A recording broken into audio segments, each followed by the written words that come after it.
We're gonna move on now to Mr. Paul Slow. Is he here? Mr. Slow, present yourself, sir. Mr. Slow, I don't see Mr. Slow. Okay. Dr. Pierre, are you with us? Nope. Let me take a look. No. Okay. Um, Miss Lorraine Badley. You can't hide. I see you there. Yes, hello. Good Yes. afternoon. Yes.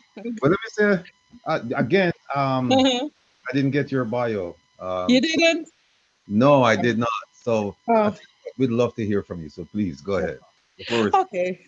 So, I'm Lorraine Badley. I live in the state of Delaware, five sons, married. Um, I have been a part of the Jamaican diaspora really since 2010, 2011, and actually actively been a state rep for my state in Delaware since 2013, when I was asked by the Consulate General and um, the diaspora there, to be part of it because I was kind of distressed with some of the things I saw happening to Jamaica. My credentials, as far as that goes, I am an active Democratic Party member, which means I can endorse people in my state. And I I have been a twice delegate for President Obama and now President Joseph Biden, which is my biggest joy because he's from my state and I know him. So that just was extremely excited because just because I know him, they didn't have to pick me. So that was excited. I'm excited still at being his delegate. Um, I also was asked by the governor of Delaware to sit on a committee called the Delaware African Caribbean Affairs Commission. And so it gave me a broader brush to see people from Africa, Jamaica, any parts of the Caribbean. So it has opened my door, and had not been for Jamaica and the diaspora and really Herman Lamont and the hands that were wrapped around me there, Claudette, Francis Barrett, people that put their hands to kind of show me what you have to do. Chris himself, Mr. Castriota. So all involved are people who help put your mind into what you need to do for our country. So it prepared me when I got this position appointed by the governor, unpaid, but it's okay. It's seven of us, three Africans, two Jamaicans, two Black Americans. But what that door opened was other things. Haiti, that I was able to deal with the Haitian ambassador, hosted him and his people. There are several people that work here in Delaware that are Haitians. So it opened up your doors. And being a delegate and all of that also open up your doors for other things you want to do. Um, with Jamaica, it I was able last year. Ambassador Marks came to Delaware, and we were really able to um, to get UWI, West University of West Indies in Jamaica, and the three top players there that came here. And I was able to talk to the president. They hosted a breakfast and marvelous lunch for them. And so they were able to set up a seven-step program in Jamaica, which is actively going on now. 200 children from from the United States is in Jamaica going to school.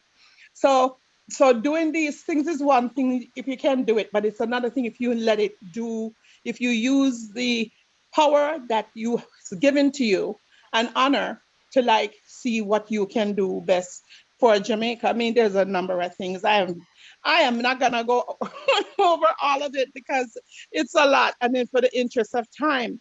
But it's giving back. It's being able to be a an advocate, an activist. Um, I have been to Washington with Miss Carmita, where we went to talk to a senator there, and we still need to go back. I have gotten Chris Coons, who is foreign relations, to listen, to open up his office with his Senate attorneys and Dr. Julius Garvey's attorneys to talk about an uh, um, exoneration for Garvey, you know, and I've gotten a letter to President Obama, but I don't know what happened with the transition with Trump and him. I think he probably made an airplane of it, you know. But in any case, you know, because it takes more than one person to fight for that. And now they're really looking at it. And I think Yvette Clarke is working on it, but we're all working on it.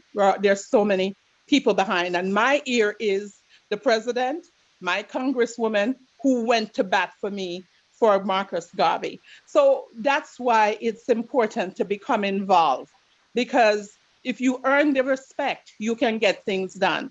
What they know is that they can trust me on any front, and that they can, if Haiti trusts me to handle their ambassador, and I'm a Jamaican descent, you Mm. know, so you must know. But if you give back in the right way and you play your cards right, you get trust. And if your heart is in the right place and what you want to do is help people, you're able to do so. And that's why politically, you is good to be strong. So I say, join a party. When them things come down and it says, want to be a delegate, fill out the form, become it, so you have a voice, you know? And Mhm. so really, I think that's I'm using what I have my platform to do good. And the Delaware African Caribbean Affairs Commission is growing, and we're doing a lot of good there, and there'll be more to come with that. And hopefully next year we can have a bigger conversation, you know, on that issue. All But right. so thanks for having me and included me in this. Yeah, Lauren, thank you so much. You're next door to me, so maybe you can invite me to. Yeah. Yeah, I'm in Maryland, so you Oh, can okay. come and attend the functions. Very I good. certainly would do that. Um, Okay. Anyone else on the platform that we have spoken to all the invited speakers? Is there anyone else? Because I see other names here. Is there anyone else with us that would like to make some remarks? Going once, going twice, going once, going twice. Okay, all right. Well, let me start off by asking a question of Carmita. Carmita, you're here, right? You didn't leave us. I'm here. I was muted. Yes. You mentioned a problem with the Ministry of National Security in Jamaica, saying that there's no clear understanding as to how to deal with the whether they were voluntary departures, the returnees, voluntary departures, or removals. Said that there is no clear understanding as to why. No, yes. What I said is that there's no, because at the time, I would say for the, since 2010 or even before that, up until February of 2020, Fury was, along with members um, of the constabulary force and PICA, would be at the reception with these individuals who were coming home. And at that time, we would provide them with information as to, the services that we offer. And it's really services, in terms of getting their IDs, reconnecting them with family, and, assisting in putting together a resume. And in some cases, recommending them for employment. And so when we were there, when they just come in, it was very easy for us to make the connection. But once we had the pandemic, and at first it was um, um, the there was a quarantine period that lasted quite a while because of the pandemic. But since then, what has happened is that the Ministry of National Security is the one now who is doing the reception. And we do not have a clear understanding as to where Fury fits in at that level. And so it is just, by word of mouth, when someone say, oh, you can call you, and, we provide information to the consulate here.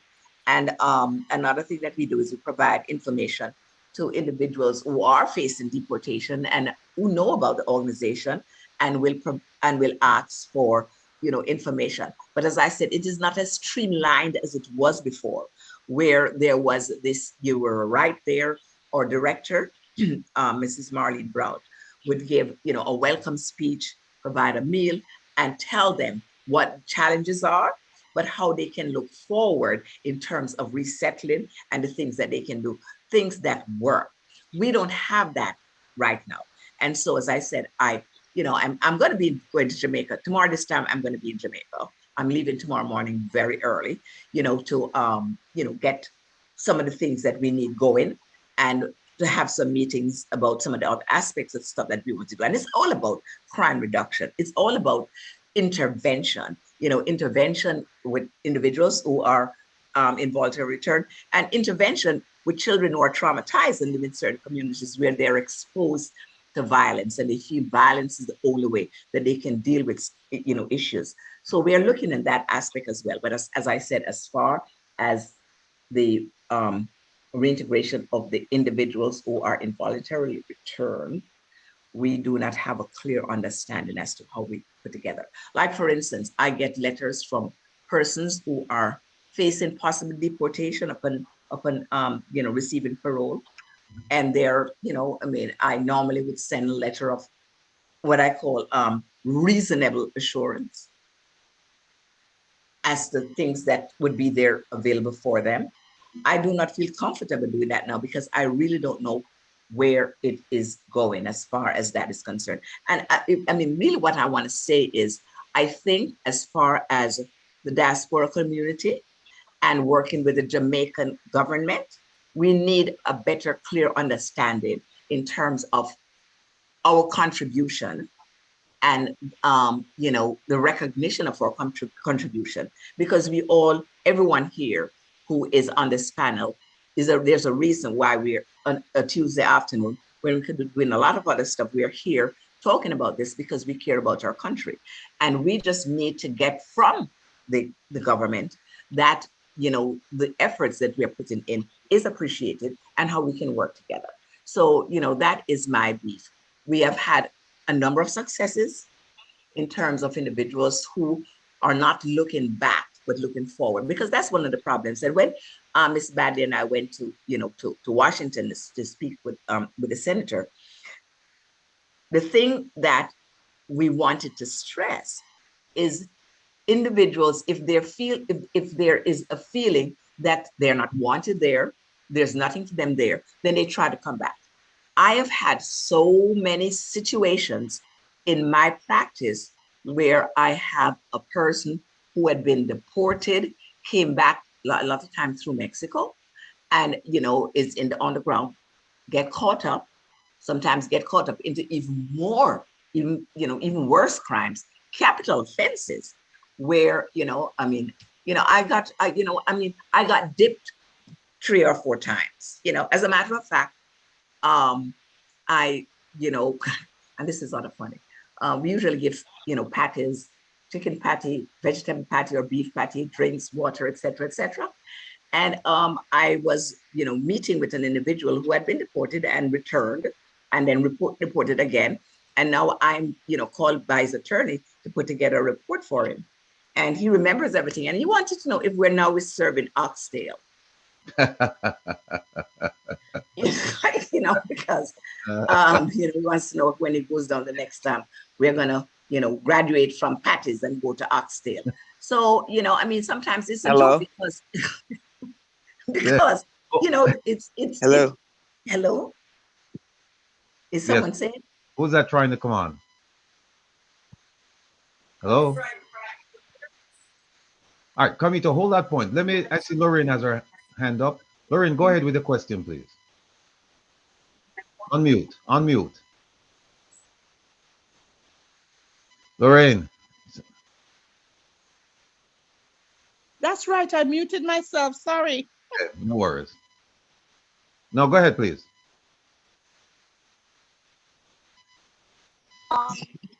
Basically, one of the things we talked about is how, if you're going to change what's going on with crime, even in America, but especially a small place like Jamaica. What I noticed that Jamaicans respond to is kindness, even when they're bad or seem raw or rough. And I'm gonna, and so I mean, I'm talking about things like putting things in their neighborhoods, even though it's poor, but something like a little park for their children, doing things, education for adults, because they need it. There's a literacy rate on adults is high. And so these are things that I would love to go lobby in Washington to see if we could even help with getting funds to put out programs out there, and how that should be allocated would be not to just go put it in somebody's hand, but get the thing done and show some accountability with that, because certain things does not make sense. Uh, So, and these things apply here as well. So, and what Chris said, about the education and all of that all ties in. That is a fact, is that if we treat them better, we're going to see a different result coming up because they respond to kindness. Let me add this. For me, Mm-hmm. overarching theme, regardless of what aspect of crime you look at, is good governance, it's accountability, it's transparency. We're talking about public corruption now, because what Carmeta said, right, I'm very aware of it. Um, Going back to when Britain offered to build the prison and Jamaica turned it down, and then they said, okay, we're just going to send we're just going to send the deportees or returnees, we send them back anyway. And they came back in droves, and Jamaica was not prepared, right?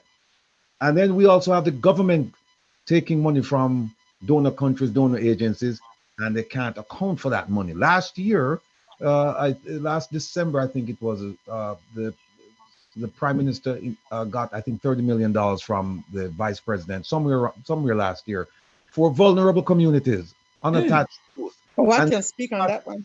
then he got, I think, 18 million pounds, like maybe a month or so ago, from the foreign secretary for the UK. And yet still we Mhm. have accountability. We don't see any positive results coming out of that. But let me just throw this question to Andy, because Andy has a different problem. Andy says we have zero cash in transit iced at one point. And cash in transit, he's talking about like the beryllium thing the other day in Jamaica, the Brinks robbery. And they're experts at it in South Africa, because they actually blow up the truck and then they shoot the guards as they come out, and then they do it. It's a gang, like maybe 6, 7, 8, 10 cars, 12, 15, 20 people. And I mean, it's very organized. I have videos of it, but I wouldn't show it to anybody because it's just too gruesome. Zero cash in transit, zero ATM bombings, zero bank robberies, zero bank followings. But there appears to be a huge problem with public corruption.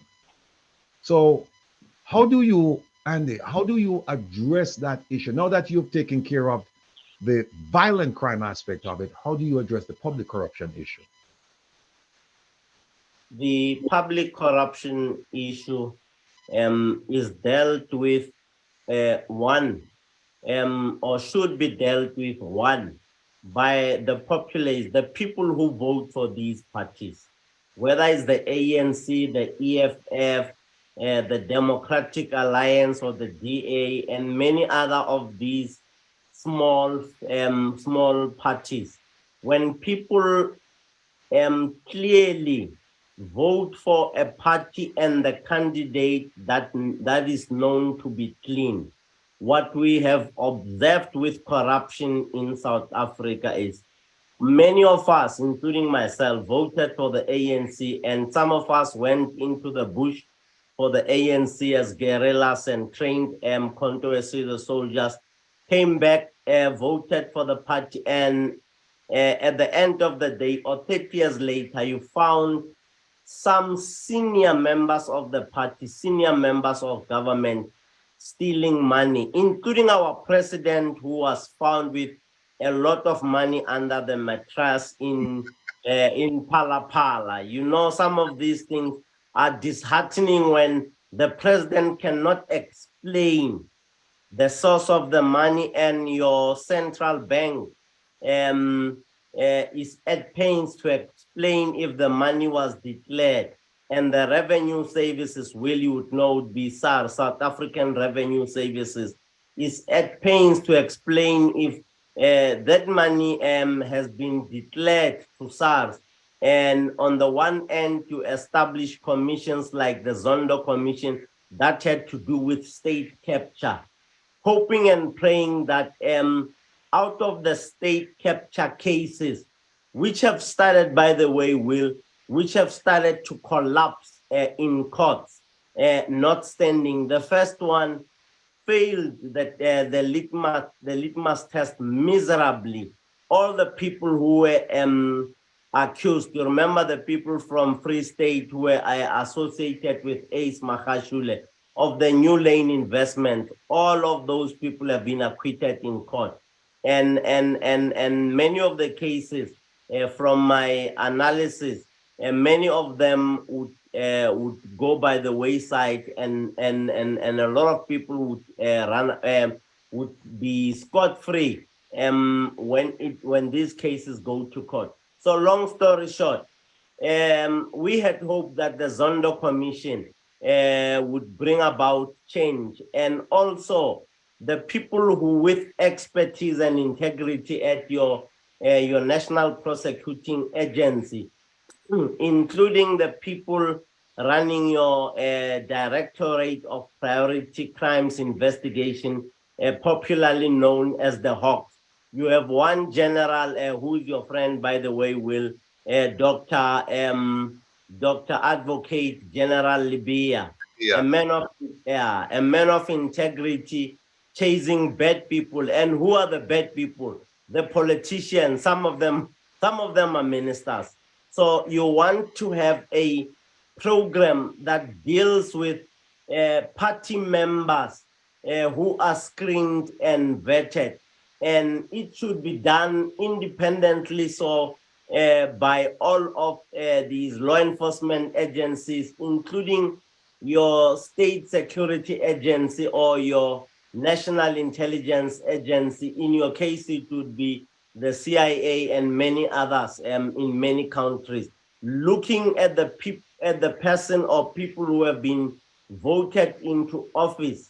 And some of them now have been accused of extorting money from the husband of the public protector, who's on trial now, the impeachment trial. And one of those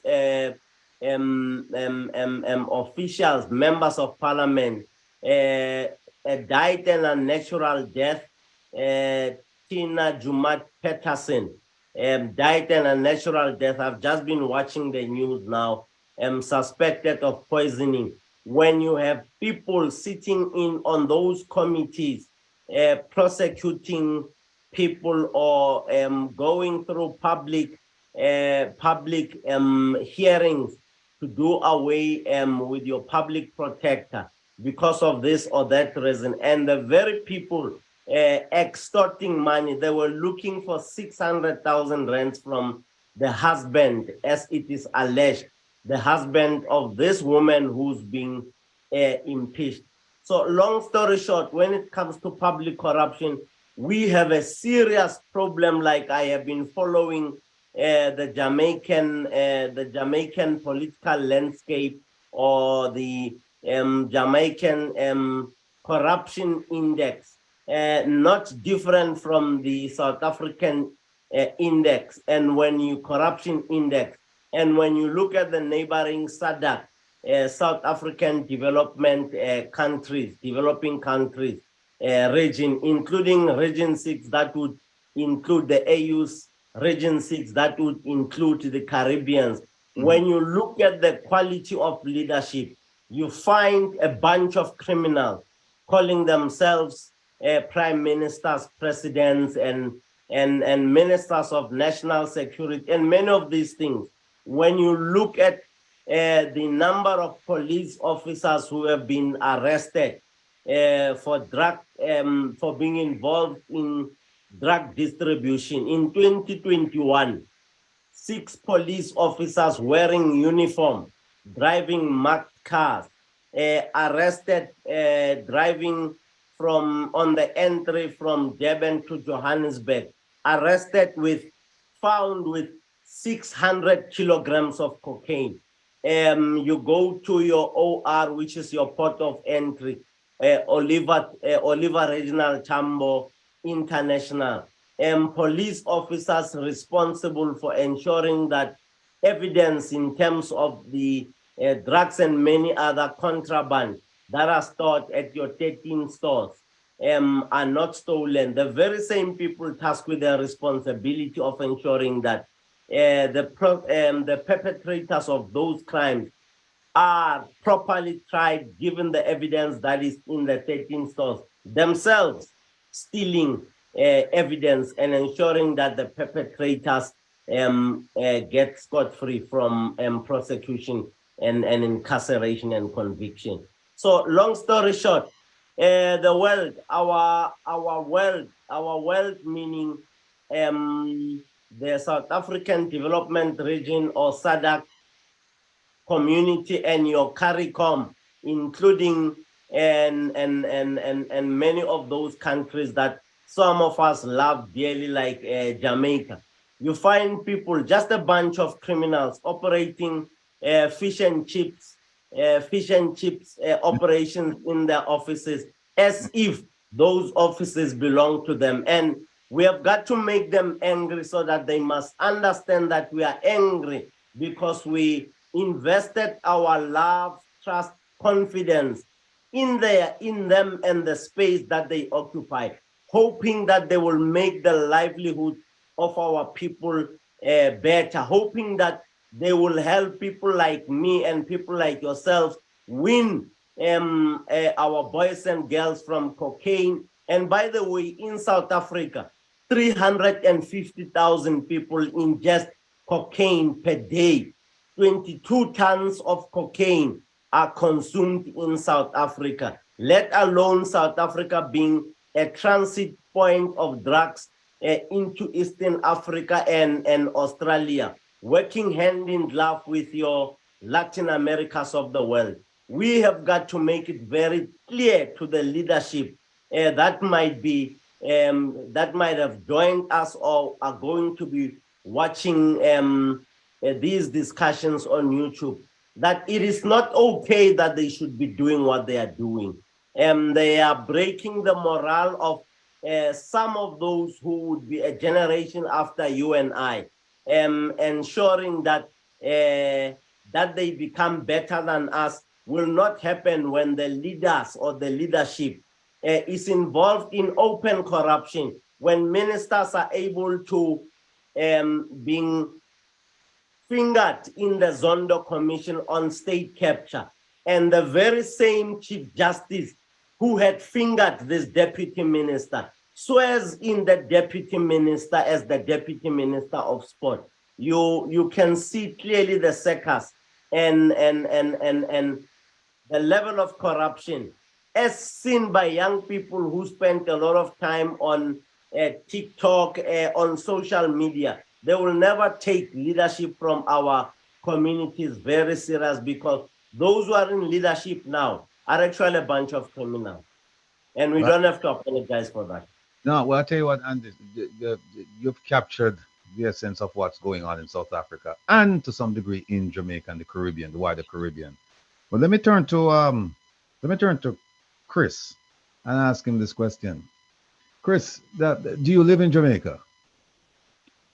I spend a lot of time in Jamaica, and I spend some time here in the United States. All right, being a writer and an observer of everything that's going on here and there, and you were talking about the system, about how it was created by non-white. It was created by whites, and that non-whites, they now have to take up the mantle of educating themselves to achieve equality, etc., etc.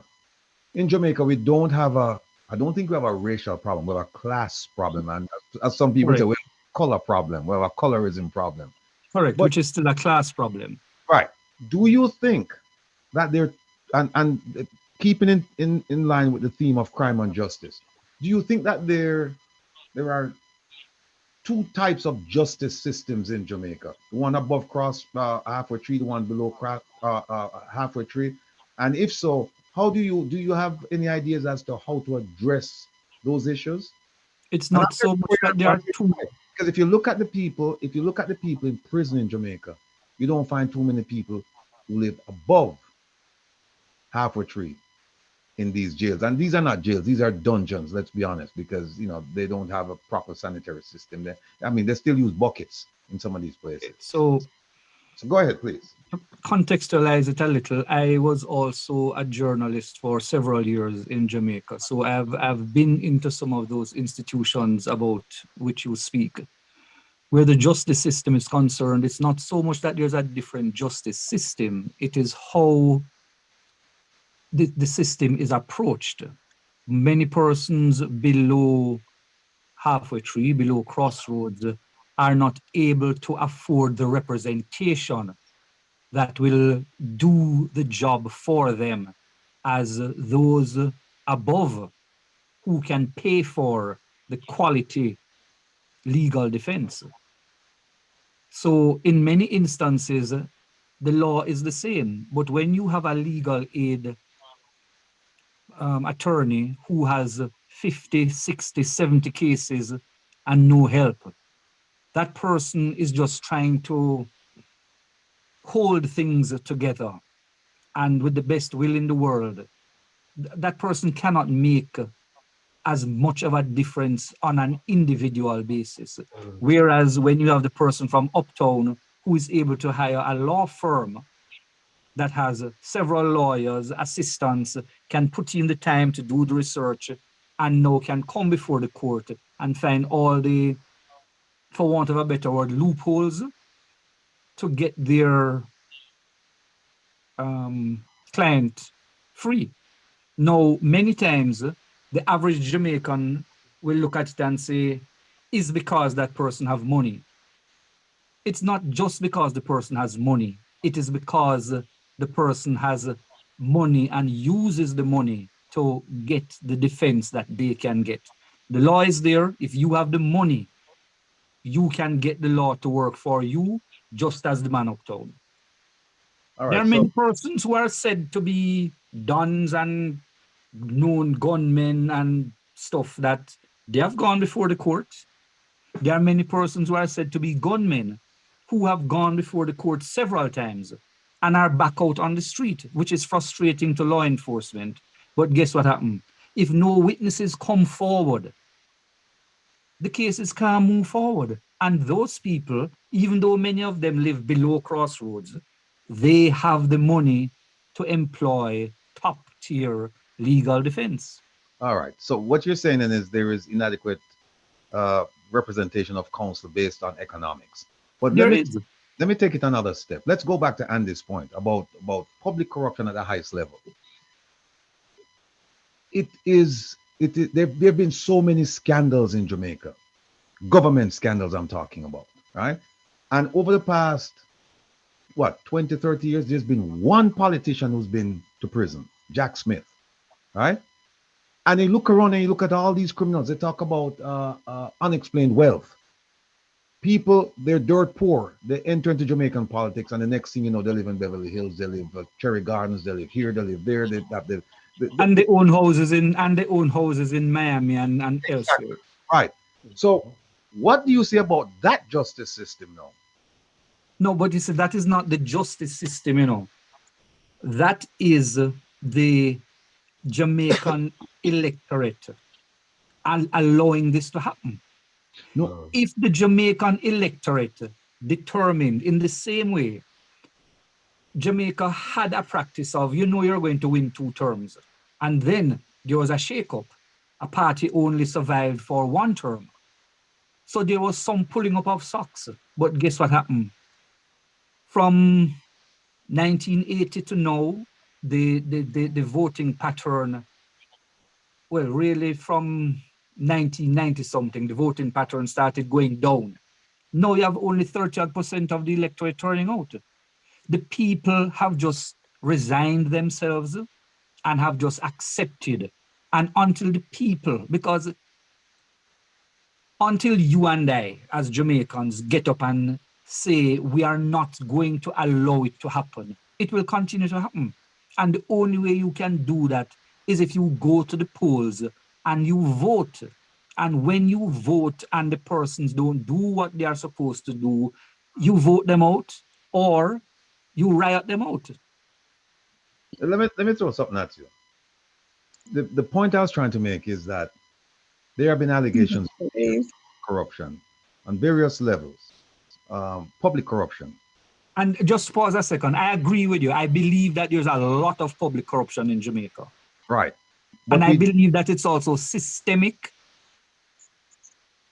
in Jamaica, that the whole system has to be turned upside down and start over. But here's the thing. We have an institution called the Integrity Commission. Okay. We also have an institution called the Tax Administrator. Right? And somehow, with all of this unexplained wealth, we're witnesses to all of this. It's not like it's if it's a secret, it's a public secret. Everybody knows about it. And so now what I'm talking about now is taking it away from the DPP, the Public Prosecutor's Office now, and now we're at the level of the Integrity Commission and the Tax Administrator. Is there a separate kind of justice for those people that it's patently observable that corruption is being committed and we don't see? And when we do see, there's one instance of where they brought the Integrity Commission brought the investigation determined that there was enough to bring corruption charges against the Prime Minister, and then we have the corruption prosecutor who said, I'm not bringing charges against him because I don't think there's enough evidence, and the others who the co-conspirators, she said, yes, there's enough evidence to bring charges against them, but I will refrain from doing so because of abuse of process. And then when you ask what's abuse of process, oh, the time from the time span from the investigation to the time it's tabled in Parliament. But then you say, well, wait a minute, hold on. There is no statute of limitations on public corruption. As long as you have the witnesses and you have the documents, then why are you refraining? Why are you abstaining from moving forward with this prosecution? At least send a message. But there's no, and then what happened right after that? Parliament turned around and said, we're gonna withdraw some of the powers from the public corruption. And it's similar to what happened with the Scorpions. The Scorpions, for those of you who don't know, similar to it's an independent investigative organization similar to the Integrity Commission in Jamaica, and they did such a terrific job at identifying public corruption that the government disbanded them. Now they're called the Hawks. They're called the Hawks. So from the Scorpions to the Hawks. Yes. So okay. So to answer your question, the tax administration, they report to the same government that we're talking about. Mm-hmm. The National Integrity Commission, like you just said. What actual power do they have? They can make a recommendation. That's about it. No. They can prosecute. And what happened? Where? What happened with the case? Oh, the prosecutor said what? This particular case, the prosecutor said, I don't have enough evidence against the Prime Minister. I have evidence against the co-conspirator. Because prosecute. Reality, Jamaica is a very small state where everybody is connected to everybody, and it is being run as a family and not as a business, and not as a country. The word everybody, because I'm still looking for my connection. I can't find my connection. but you understand what I'm saying, though. I know. I'm just making look at the members of Parliament. There was a time when across the aisle, many of the persons sitting there, they're related, they are cousins, they are near cousins, they are married into each other's families. So the brouhaha that goes on in Parliament, when that is finished, they all go downstairs to the cafeteria and have lunch, and they're all good friends, while the people on the street are killing off each other in their names. Mm-hmm. Well, thankfully, for the most part, we have moved away from that type of political violence.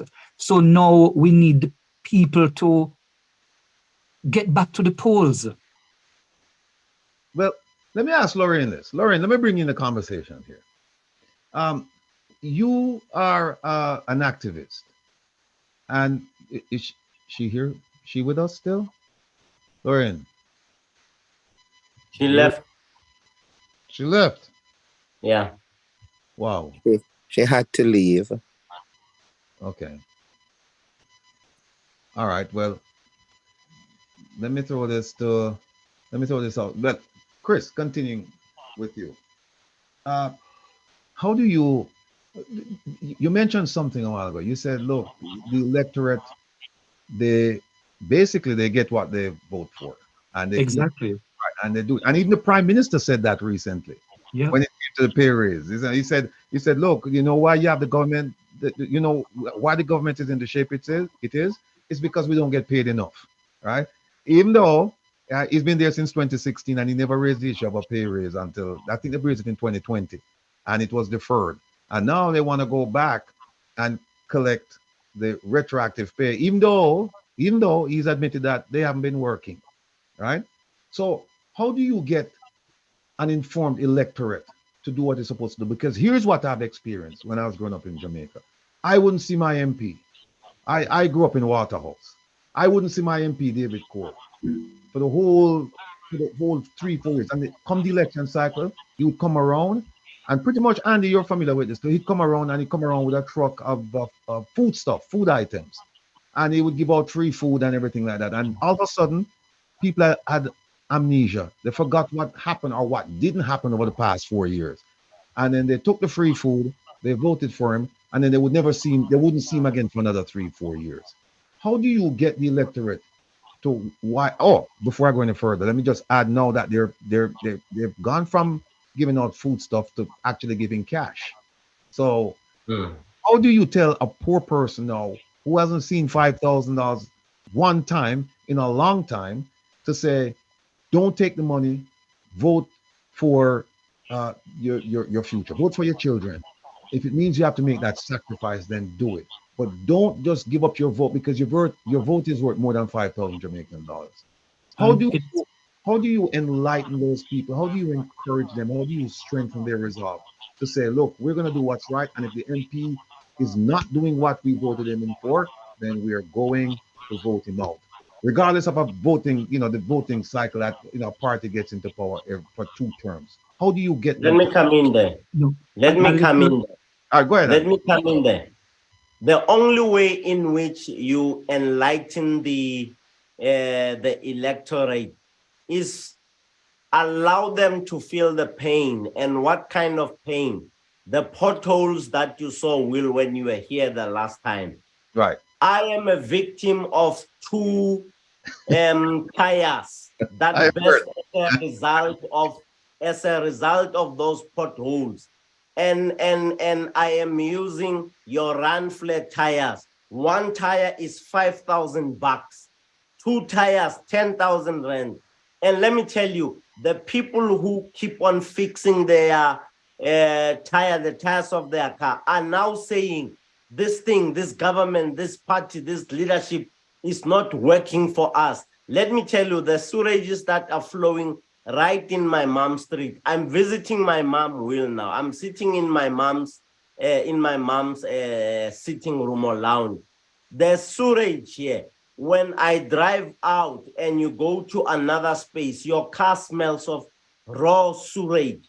And it has begun to sink in our people. When you see our people not being able to enjoy the social grants that they're supposed to get, those grants being stolen by officials who work at the social security grant, when their kids are not able to get money to go to school, the pain and the frustration and the humiliation and the poverty will definitely make sure that the electorate stop receiving pittance and leftovers to vote for that same individual who will never come to see them until after the 5 years is about to expire for him and enjoying once again the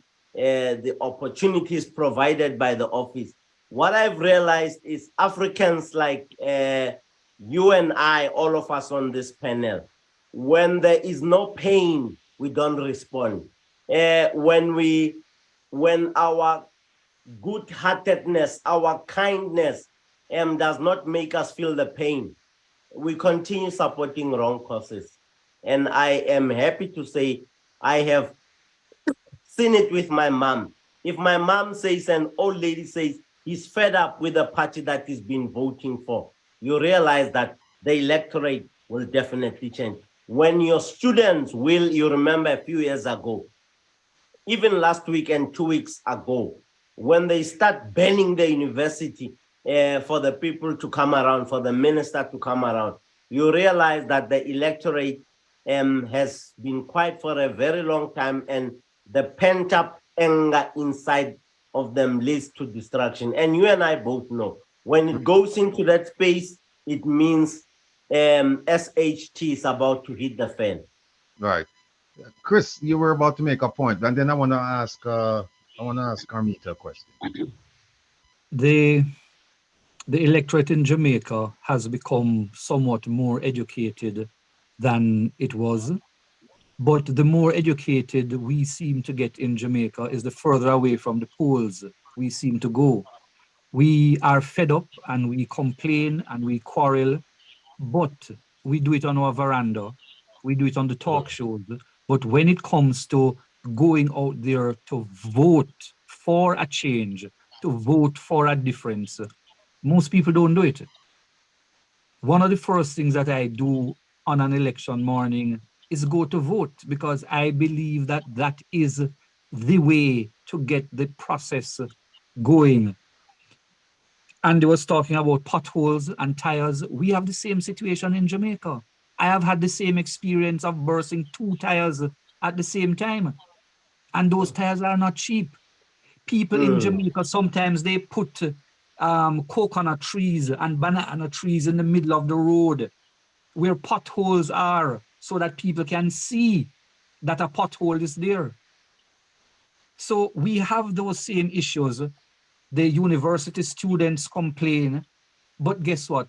It goes back to the same thing. Come election morning, they don't turn up. Another thing is so many of our young men are now openly saying that what they want to do is they want to become scammers. They want to become dons. They want to become gunmen. 70% of the university students in Jamaica are females. Only 30% are males. So all of these things compound the issues. Many of the young men, they want instant gratification. They are not prepared to work. They are not prepared to go to school.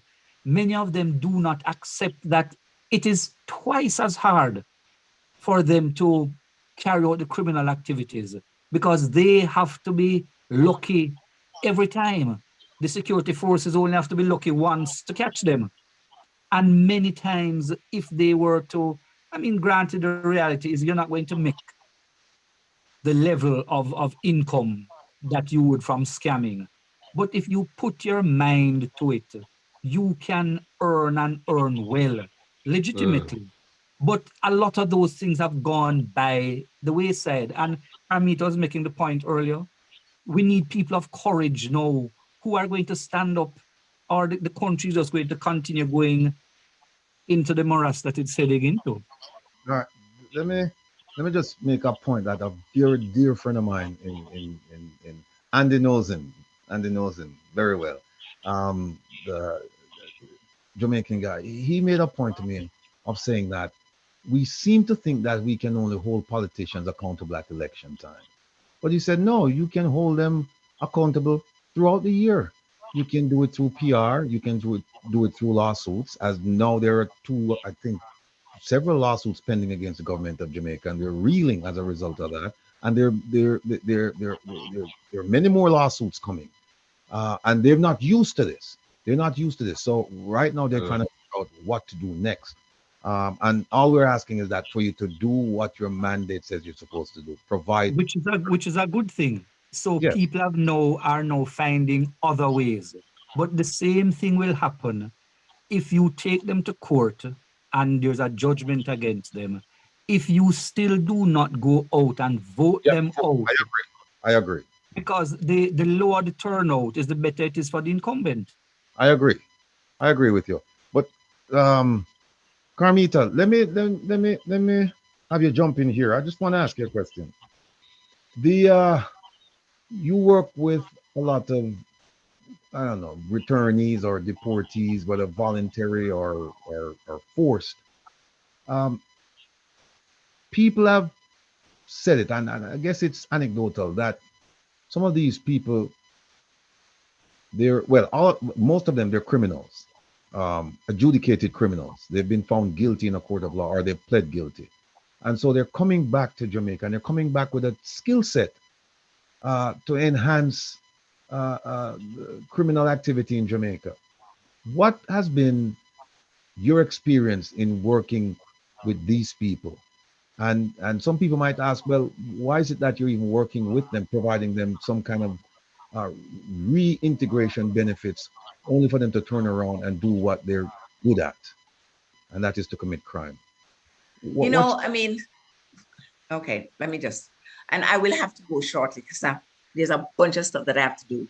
sure, no And problem. my flight is 5:15 in the morning. Oh yeah, yeah. Okay, Oh, by so, the way, before you say anything else, have a safe flight and a all happy. right, Right? thank you very much. Um, yes, so well, first of all, why do I do this, right? And the reason why I do this is because of the work that I do, in my other practice, which is, my forensic work, and feeling a need to do something. And I've said this a number of times in, training forums that I've been on, where I was asked some time ago, early in my career, I was asked by a young man, where were you when I was 16? He was facing the death penalty, in the Western District of New York. He was only 20, he was 19 years old when the crime was committed. He was 21 when I started, to work with him. And he was sentenced, he was actually given a life sentence because, the work that we did, saved him from the death penalty. But he had a very pointed question, and it's like, where were you when I was 16? That's when I really needed you. I really don't need you now, because no matter what you do, I'm still gonna end up dying in prison. And it really triggered something in me that I needed to be at the intervention stage of the work. I can't just be at the end where the person is facing life imprisonment or death. I have to do something where there's intervention. And, going to Jamaica and seeing individuals, many who were not inclined for criminality.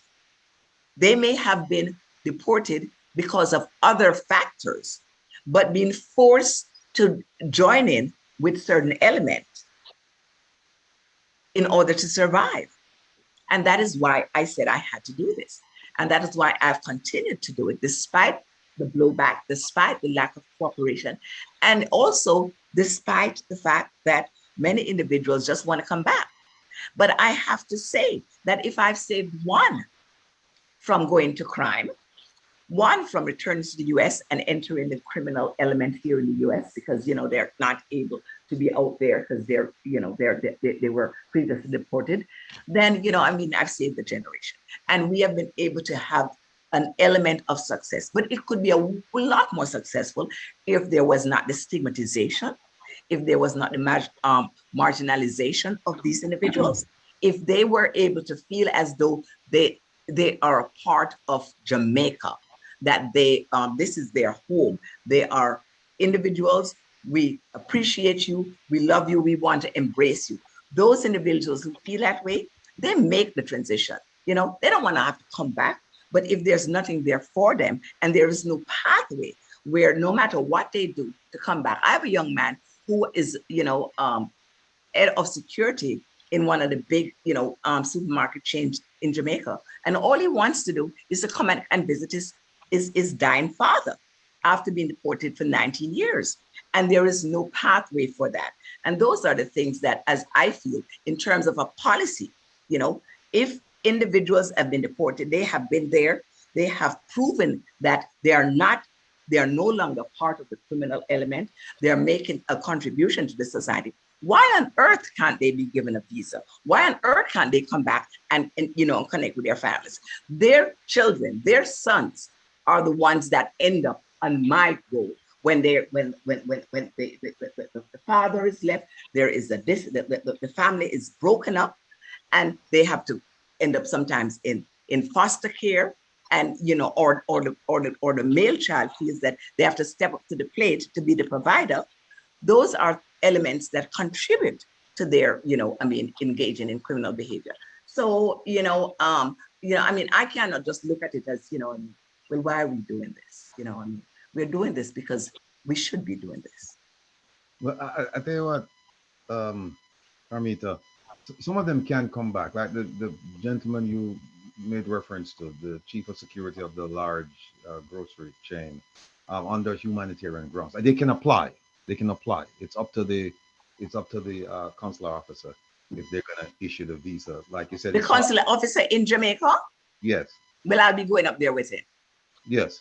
Yes, there's a humanitarian visa that they'll grant. Sometimes it's a one entry, where if you have a relative, they will, okay. Yeah. All right, I will definitely be asking about that. Especially for 19 years, it sounds like this man, whatever he did, if it was a crime, he's completely rehabilitated. Totally rehabilitated. Right. Totally rehabilitated. Right. Wonderful individual. As I said, head of security of one of these big, I don't remember the name, but it's like how you'd have a Costco, that supermarket Jamaica. What's the name of it? Is it Price Mart or something like that? Something like that. Right. But he is doing extraordinarily well. He has a family there. He's a great father to his the children of his his common law wife, and he has children up here.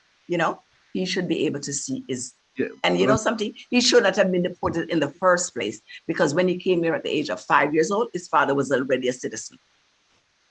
Well, yeah, that would have qualified him for U.S. citizenship. Yes, and it wasn't, and nothing was done, and he was sent back home, and he has been trying ever since to get back. So I will see if something can be done. That sounds to me like a winning case, though. I tell you, it sounds like a winning case, either citizenship or the humanitarian visa. Okay. I'm sure you're gonna do your level best. And I hope that he'll get his chance to come up. I hope so. So, I'm so sorry that I have to leave. This is such a spirited, discussion, but, we have got to do something, because the thing about it is this,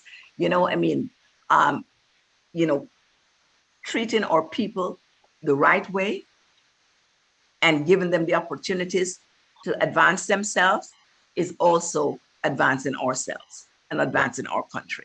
And we just need to stop this marginalization, this you're a deportee. And they print up the name, but it's the same problem.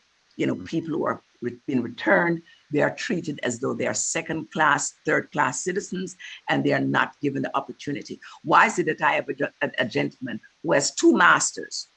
Of course, he was rehabilitated while he was in prison. He gets a job at a college in Jamaica, and it's discovered that he was deported, and they fired him. What sort of nonsense is that? Yeah, so those are the things that we have to deal with, and those are the things that I try to fight against. And then also you run into suppose they don't like my fighting. And then you run into problems too, like some of the people coming from that they're deporting from Britain. They've never been to Jamaica. No. They've never been to Jamaica, and they're deporting them to Jamaica. And they're deported, yeah, exactly. How can that be fair? And okay, you said money was allocated. As I said, $3 million in 2007. When I went and had a meeting earlier this year at the U.S. Embassy, they brought up that $7 million that was, appropriated to Jamaica, and was refused. And it was refused. Why? Because it would not have been the government who would have had control over it. It would have been the IOM. Okay, and so it's the same. It's refused. So it's the same. It's the same thing. So hopefully, I don't know how much longer I can do this. I've been it's a very, very long time. I'm not very young, well, and hopefully, we can have someone taking this to where it needs to go, so we can have we can see some changes. And not just for Jamaica, for other countries in CARICOM countries, Guyana, and also African countries, Nigeria and other places. We need a program like this where we have meaningful assistance for individuals who have been repatriated, and broken away from their families. All right, You have to make sure you do the succession planning, Carmito. Yes, I have to do that. I have to do that. I have to do that. I've been doing this too long. We just need to take a break now. Work, the important work that you have been doing, you can't allow it to go by the wayside once. No, man, it's not going by the wayside. I'm putting together that, young, bright individuals who really see the need for this. No, I'm not, we're working on that. And that's a part of what I'm going to be doing when I go down in terms of putting stuff together. So I've put the website address, and now I'm going to put my email address so anybody can email me and, tell me, give me ideas in terms of, resources that we can access. If we're not getting it from the government, we can do it someplace else. But as I said, we had a wonderful reopening of our center. Absolutely great place, fruited trees where people can come and feel value. And that's very, very important for me. So, thanks for inviting me. Look, Carmita, thank you so much for your contributions today. Thank you for your service, continued success, and may God go with you. Thank you so much. All right. God bless you all. All right. We've been joined by Herb Nelson. Where is he? He's gone? I'm right here listening to all these great ideas. Oh, by the way, before I'm going to ask you to make some comments. But before you do that, some people have I'm being told that people are asking, where is my Waterhouse background? People, I tell you, yes, this background here, Golden Gate Bridge, and I've actually gone across it. That's not me, but we had some technical difficulties trying to put up my home in Waterhouse. We had some technical difficulties trying to put that up as a background. And I shouldn't say we, it's me. I'm terrible when it comes to technology. So maybe the next time we do this, I'll be able to do it in advance, and then you'll see the background that you've become accustomed to and the background that reflects who I am. Herb. So before you go to Herb, I just need to thank you because I didn't realize that we are at the time that we are at. So I also will have to take my leave to go and get some other matters sorted out. But it was good being here, and I really do appreciate the invitation. Hey, Chris, look, thank you so much. Again, invaluable contribution, and I hope that we'll be in touch, and we'll continue the discussion. Okay, we have the links to get the information passed. So let us continue talking. For sure. Take care of yourself, my friend. Well. Thank you. Have a good one. All right. Herb, go ahead. Andy's still here with us, and we have a few people. We have Donna White, we have Stafford Grant, Derek Smith, Onisia Bacchus, Carmeta, and Jeffrey Tavares. So, and Michael Campbell. Michael, where Michael? Michael, I don't see you. Where there? He's not hiding out, is he? I'm me a Carmita Albaros. Okay. All right, my brother. Herb, the floor is yours. Take it away. Look, folks, I'm happy to hear all this exposure and people speaking freely. I just want to say before I go forward on this, Andy, thanks for joining us from South Africa. A lot of people may be wondering why bringing Interpol from South Africa. Your experiences that we're seeing now in the Caribbean, you can give us some of the best ideas. Matter of fact, since the CARICOM and the African Union is now speaking and trying to resolve common issues, this is a common issue that you could present to the African Union and see how we can come up with ideas that can settle this once and for all. Because our people are doing a lot of things that happened before that's happening currently in Africa, as a matter of fact, with those people trying to cross the Mediterranean and get into Europe and other places, and they're dying in droves on the high seas. Well, we have folks who are leaving home in Jamaica, paying thousands of dollars to the cartels, to the coyotes. They end up in Mexico. They come up through Costa Rica, or they come up through some other Latin American country. Panama has been turning them back, over 2,000 people. But nevertheless, they keep coming.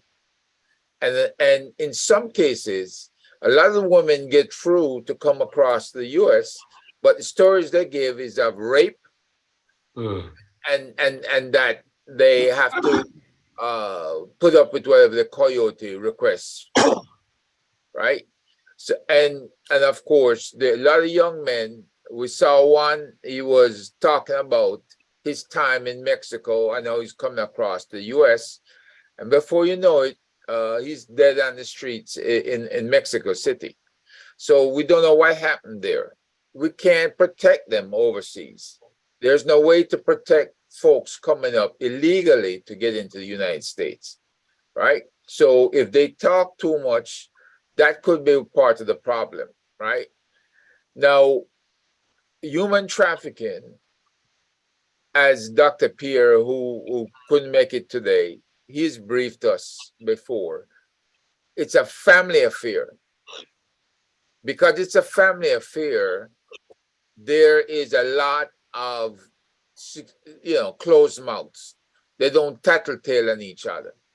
And this is what the coyotes prefer, that families identify weak individuals who are in high school or who are in the community, people who want to leave home, who have no idea what's going on out there.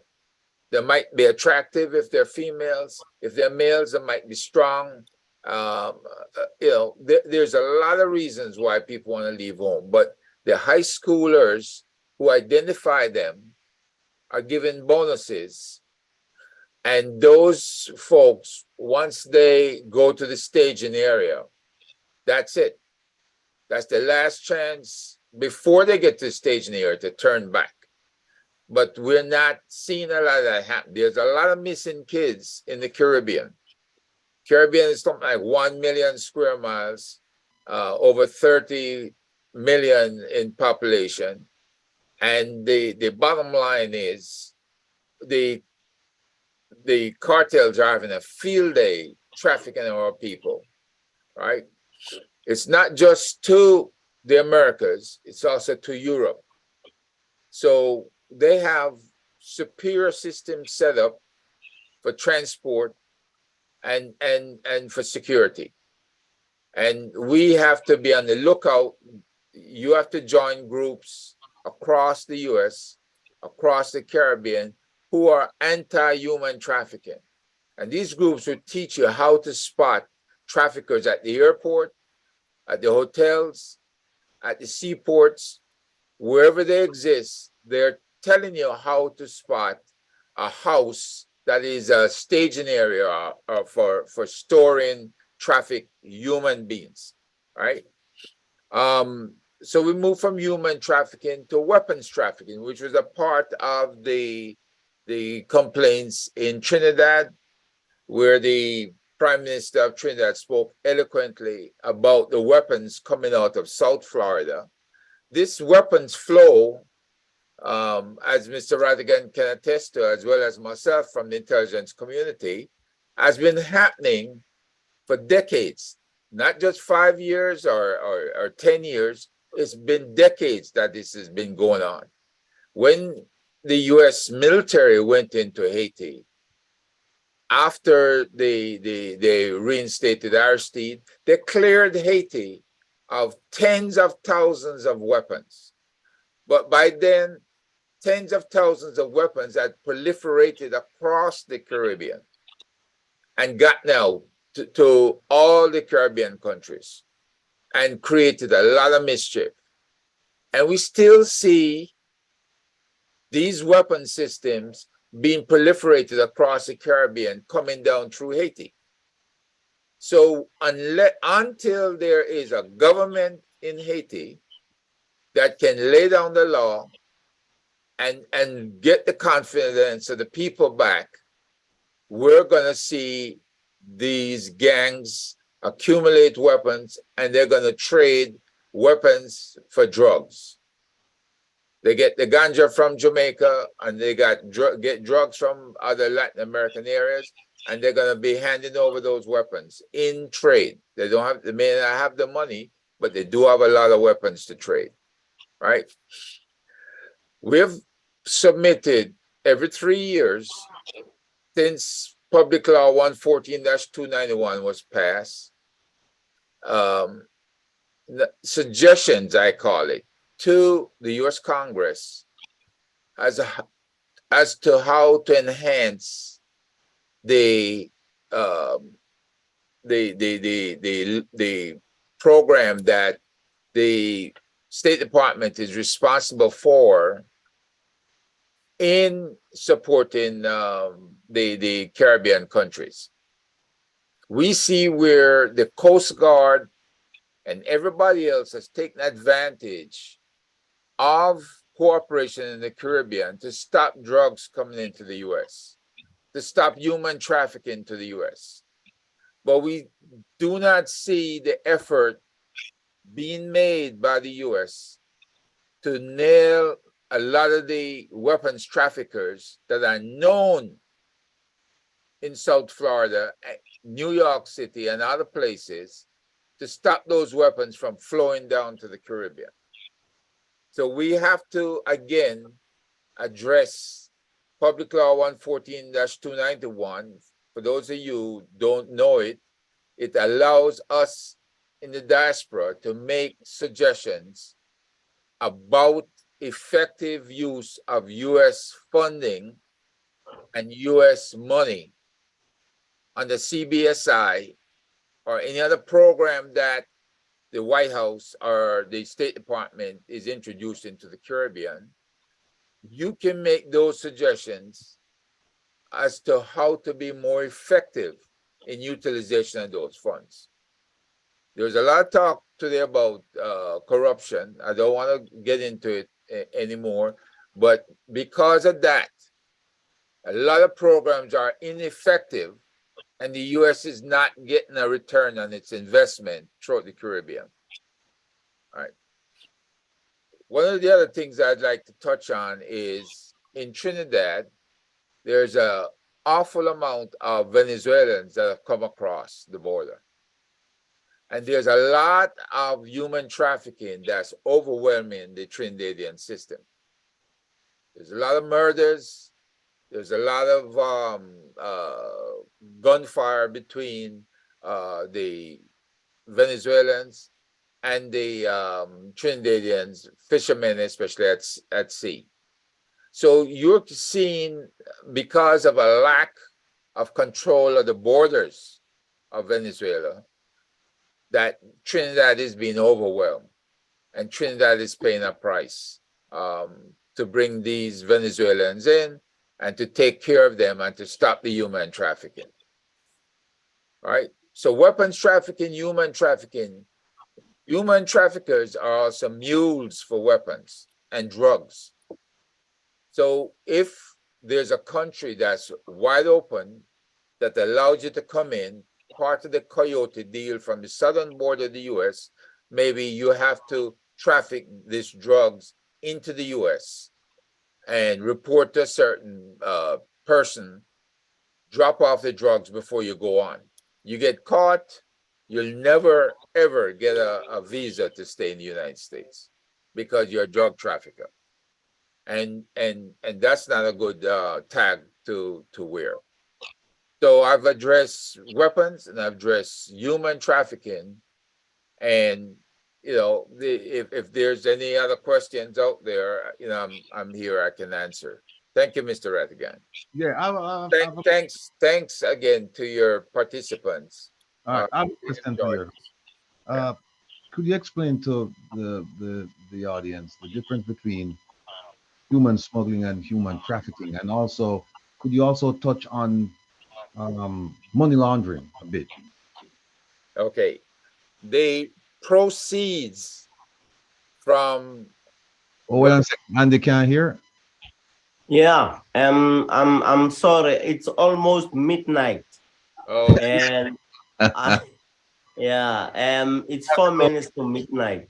Okay. I would like to love you and leave you guys. And thanks for all the people who supported this engagement and all those who have left. Hey, Thank you and very much. it's always a pleasure having you on board. And I know why you have to go because you have there's an age difference at home, so I understand. So My beautiful young Don't wife. listen to that, Andy. They're trying to they're trying to get in your business. Andy, Will, my beautiful young wife is not here. She's in Rustenburg. And you see, I'm healthy. I don't have sleeping problems. I don't have insomnia problems. I'm okay. hey, Andy, look, always a pleasure, my brother. Take care of yourself. We'll be in touch. It's good to see you again, guys, man. good night, Ambassador. Good. Thank you. We'll talk, Andy. Thanks very much. Thank you. All right. Okay. Will. Yeah, go ahead. Okay. We still have Okay. Human trafficking involves the exploit of men, women, or children for the purposes of forced labor, right? And commercial sexual exploitation. That's what human trafficking involves. You see a lot of that happening in Trinidad with the Venezuelans, right? You see a lot of here in the US, you go to these restaurants and you see, if you go to an Asian restaurant, Chinese restaurant or whatever, you see a group of folks at the very end of the night when they're supposed to close. They're all eating together. And you can go back there a week later and that group has changed. It's a different set of group that comes in, right? That is your labor trafficking, because they come, they take their passports from them, and they are now subject to being moved around the US to different restaurants where they're under forced labor. That's not the only thing. You have a lot of the maid services also, where the rich people employ the services of traffickers so that they can get cheap labor to work in their homes. And again, that's forced labor because your passport is taken away from you. The commercial sexual exploitation, a lot of our young women who are missing, these young women end up in various countries, especially the United States, even Canada, even the UK, and it's for sexual exploitation. A lot of young men, virile young men, it's the same thing. They're for commercial sexual exploitation. Why?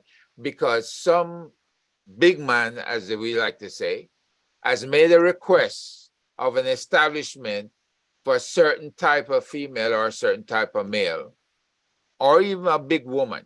So let's not just knock the men out there. All right. Now, human smuggling involves the provision of a service, typically transportation or fraudulent documents, to an individual who voluntarily seeks to gain illegal entry into a foreign country. So if you're going to smuggle somebody in, you got to get them the documents, ID cards, everything, and then they can gain illegal entry into a foreign country. You know, a crime might start out as human smuggling, but can quickly turn into human trafficking. Mm-hmm. And this is directly from ICE. All right. So if you want to read more on human trafficking versus human smuggling, you can look at the ICE website. And the money laundering that's going on in our region, the CARICOM region. I mean, it's proliferated over the years. People never used to play except for the Bahamas and Cayman, but now we have Barbados, we have St. Lucia, we have Jamaica, we have all kinds Kitts, all of the Caribbean countries that are enjoying a building boom. This real estate boom that came out of the blue, out of the middle of nowhere. All right. All this money is pouring in because people have discovered the Trumpian effect, which is you build a building, you say the building costs You've funded the building for 50 million, and then you turn around and sell it for 150 million. Or you take out a bank loan on the building and you walk away and leave it. You have the money, so you don't need the building. The bank can hold the building and sell it eventually. But this is what is going on. A lot of building boom in various Caribbean countries. This is gaining people overnight wealth. Right? If I may, through the chairman, Mr. Rattigan, if I may. Please. Mr. Nelson, what are you saying now, sir? There's a big, huge of buildings going up in Jamaica, a building boom going on in Jamaica right now. Is it that we must believe that it's some money laundering and drug trafficking thing going on? Most likely, because when we presented that to the Ministry of National Security, they told us they're going to investigate it. We never heard back from them. Because they're going to investigate themselves. Well, you know, this works. You know, you have to have members of the governments that are cooperating. Because if they were not cooperating, you wouldn't have some of the things that that are allowed to happen. Case in point, you have a building boom in Jacksonville, when in fact the geological department up at the university told them that because of the soil in Jacksonville, there is no way, it's too sandy. There's no way you can put a high-rise building up there. Yet still that persists. Somebody's investing money into building in Jacksonville, which is in St. Andrew area in Kingston, right? And there are other areas that you see the same thing happening. When we went to St. Lucia, you know, Guyana, other countries that are seeing the same fate.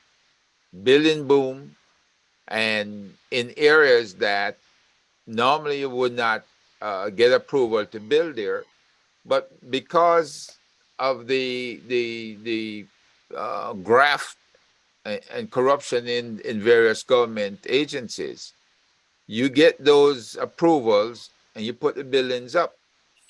Well, like I said, the objective is usually to put the building up and take out a bank loan on the building. And then you walk away with clean money. So you've got to understand what's at work here, what's at play. Problem is that NCB now is experiencing difficulty. Can't hear you.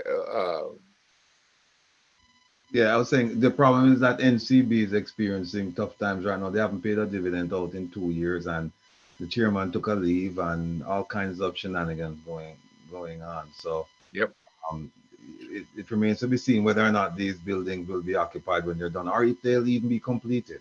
Well, you know, if we look at Olympic Gardens and a high-rise building go up in Olympic Gardens, and the value of the condos are 28 million Jamaican, and it remains empty. Who in the first place would be able to afford that other than somebody in the diaspora investing in a condo in Olympic Gardens, right?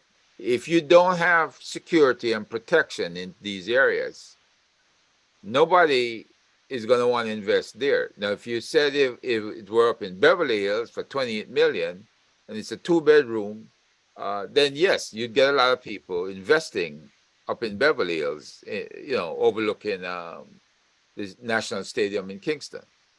But certain areas that have a hard time, you now have condominiums, high-rise buildings going up in those areas. Well, Herb, unless there is a gentrification plan that nobody knows about, and then they're planning to displace those people, because I used to live right in Olympic Gardens, and I can't figure out why somebody would go pay $28 million for a 2-bedroom in Olympic Gardens.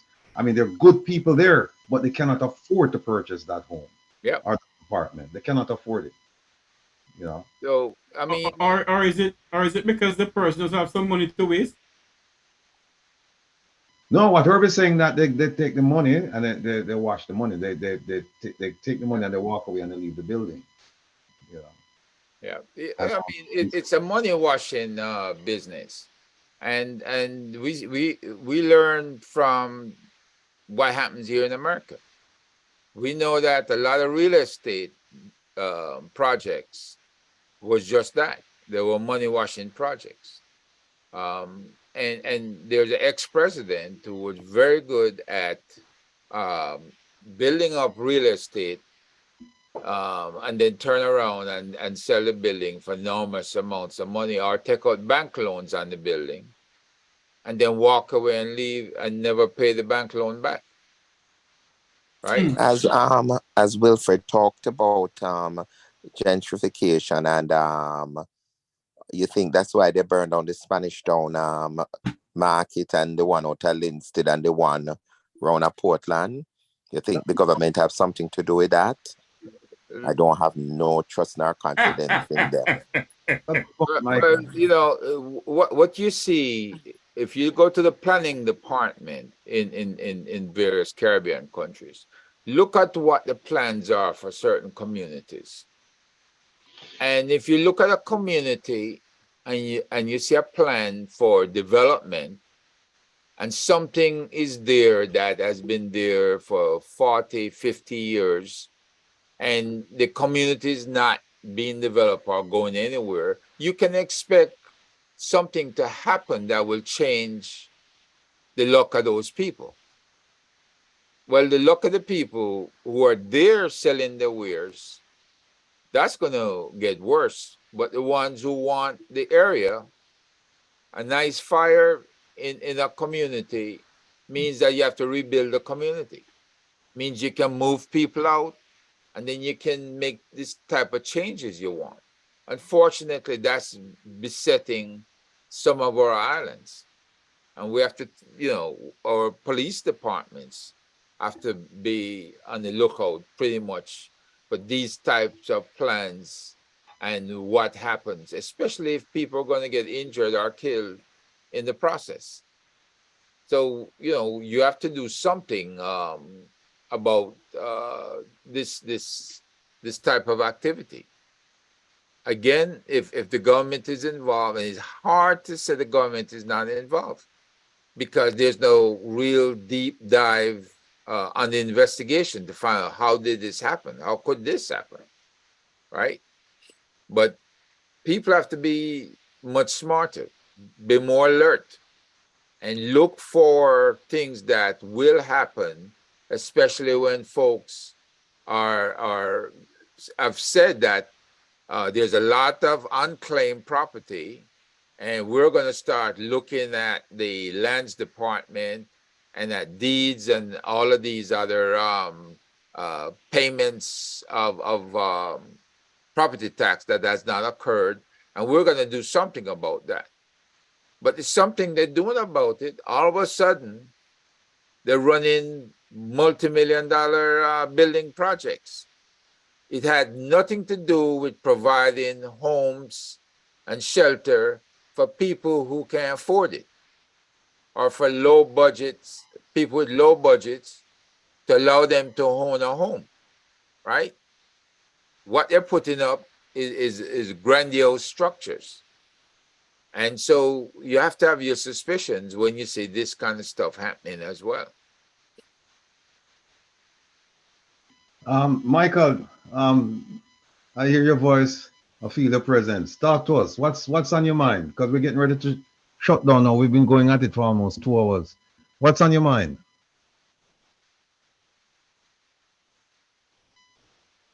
Michael gone. Michael gone. All right. Let me call on some people then. Onisia. No answer. Is Stafford there? Hi, good evening. All right. See a young lady here, Jennifer James. Mm-hmm. Andrew Sharp. All right. They're all gone. All right, well, look, it's been quite educational. Hey, Mr. Rattigan, let me say this. Stafford Grant has been a pillar in our community because Stafford has presented computer training programs from here in the US, the coding programs. He started out small, and now they're about to cover the entire Jamaica. And he's been working with key communities like Augustown and Westmoreland and other communities down in Jamaica. And this has been a great idea that teaches kids the art of computer coding. So if there's hidden talent, it will come to the surface. So I just want to praise Stafford for his work and the fact that he's been doing outstanding work. We offered it in Waterhouse, but we only Reverend Bobby has so far said he wants to be involved now. So we need to reach out to Reverend Bobby and get them talking to each other. I don't know if I think we have tomorrow you'll meet Daniel on the panel, and Daniel does have a computer program. Daniel is Haitian American. He does have computer coding programs that he does also, and it's possible we could probably offer it Caribbean wide throughout CARICOM, but I'm not sure how or who would be able to fund that.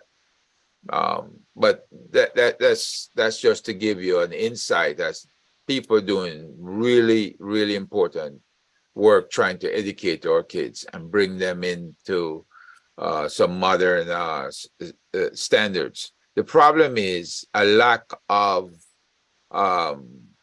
bandwidth. With all the money that the Jamaica got, I think is over, I can't remember, it's over 700 million Jamaican or something like that. They were supposed to bring bandwidth into all the communities. And there are other countries of the Caribbean with the same thing, but they can't, they have failed to deliver. What about that deal with our friend there, the former ambassador to the former ambassador to Jamaica and some other folks who were supposed to bring in the 5G. Yeah, they were supposed to bring in 5G. Sorry, Sir Herb. And that hasn't happened either. That seemed to have fallen through. Sorry, Sir Herb. Before you, he got his visas back though. Yeah. Go ahead, Jeffrey. Fortunately, I have to go. I have a little emergency that I have to run and take. We have to wrap it up now. We'll wrap it up now. So listen, everyone. Thanks so much for joining us. We hope that you found the program to be informative. And do join us tomorrow. Tomorrow, is it being broadcast tomorrow, Herb, or no? No. Tomorrow is they have to come in person to the U.S. Senate, where that area it's not in the Senate itself, but it's in one of the Capitol buildings. Right. And the next day, the Thursday, will be at the House.